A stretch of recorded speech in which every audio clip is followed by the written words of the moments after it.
কবিতাৰ শিৰোনাম বোকাৰ সুগন্ধি। কবি কৃপালী ভূঞা, আবৃত্তি শ্ৰীমন্ত দত্ত। পথাৰৰ পিছল বঙিয়াই দি খুপি খুপি আৰম্ভ মোৰ স্বপ্নময় যাত্ৰা। এহাতে এজক পানী, অকণি আনহাতে দেউতাৰ ভোকৰ এটোপোলা জলপান। শালৰ মুঠি এৰি ব্যগ্ৰ হৈ চাই ৰয় দেউতাই। তেওঁৰ বুকুলৈ উজাই আহে মই বোকাত পৰাৰ দুখ।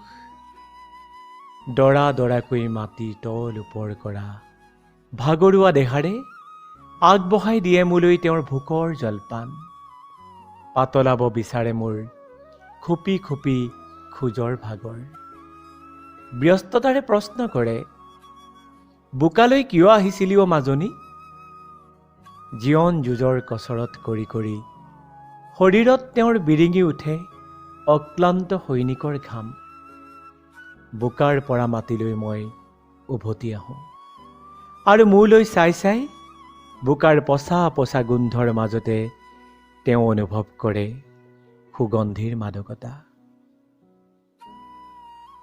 বোকাৰে লুতুৰি পুতুৰি দুহাতেৰে এদিন তেওঁ মোক পিন্ধাই দিয়ে ৰঙীন পোছাক।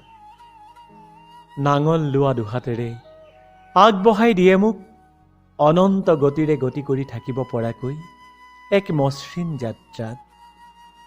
পথৰুৱা বঙিয়াৰ সেই খুপি খুপি খোজৰ মাদকতাত আজিও মই সন্ধান কৰোঁ বোকাময় স্বপ্নৰ ৰঙীন দিঠক। জিলিকি উঠে তাত বোকাৰে ঢাকি ৰখা এখন মুখ, দেউতাৰ মুখ।